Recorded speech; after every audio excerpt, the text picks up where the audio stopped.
everybody. Today marks the end of day 2 of the Ration challenge for me. And I've been watching other people with the Ration challenge, and I must say, like, it's pretty rough for some of those. I started about 2 days later than everybody else. And the people who were 2 days ahead of me, well, turns out that somebody's UC was triggered by the rations and the quantity and the type that it is, and so they had to stop because they were internally bleeding and were trying to avoid being hospitalized. Refugees do not have that option. Another person, type 2 diabetic. The sugars skyrocketed to 414. That number's supposed to be about 100. I hope them well, and also, think about those refugees out there that are also diabetic and have other types of health problems that get these rations and they don't have the medical care to back it up, and they don't have an option to stop being on the diet of these rations because that's all they get.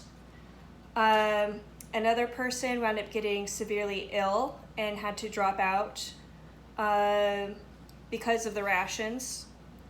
Another person passed out, and basically they hit anemic levels, and they're still hanging in there, but they're not doing so good.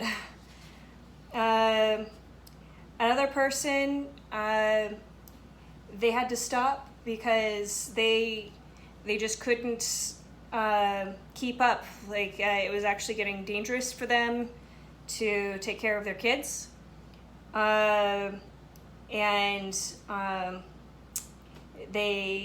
They physically could not handle this type of diet and care for their family.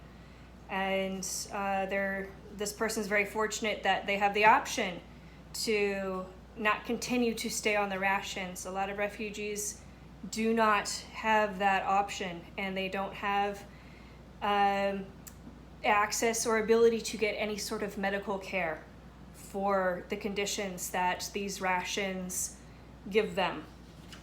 And I also saw another story, a personal story from somebody whose fiance is a Syrian refugee. His house got bombed and he had to leave the country. He was very lucky.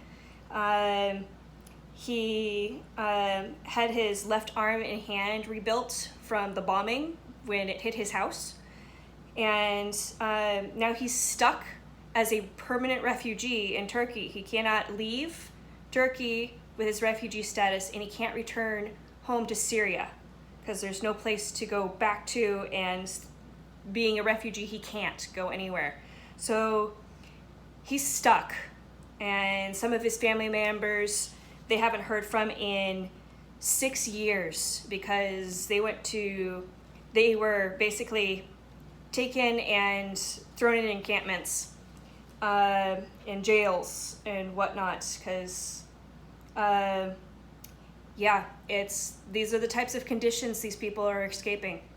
I mean, would you want to stay in a house where you're sleeping and you hear a bunch of guns go off, and the next thing you know, bullets are flying through the walls, your walls are flying at you? That's not safe. That's not any way to live. And I don't blame these people for leaving. And once again, I'm going to bring up that even though this challenge is about the Syrian refugees, the same is going on with refugees all over the world.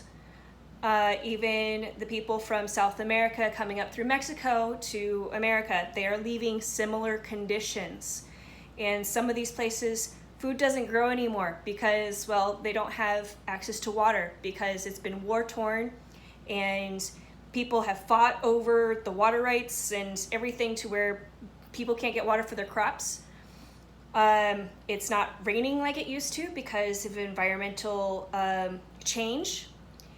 And so they can't sustain themselves where they are. So in terms of life and quality of life, it's very important that we give them help, so that way they don't have to die, because here in America we have the choice to be able to at least eat more than just rations at the moment. So in terms of me on this rations in day 2, I'm starting to ramble and rant, if you haven't noticed. And I did the same proportions as of yesterday, where I had about a couple of ounces of lentils in the morning, which actually held me over pretty well.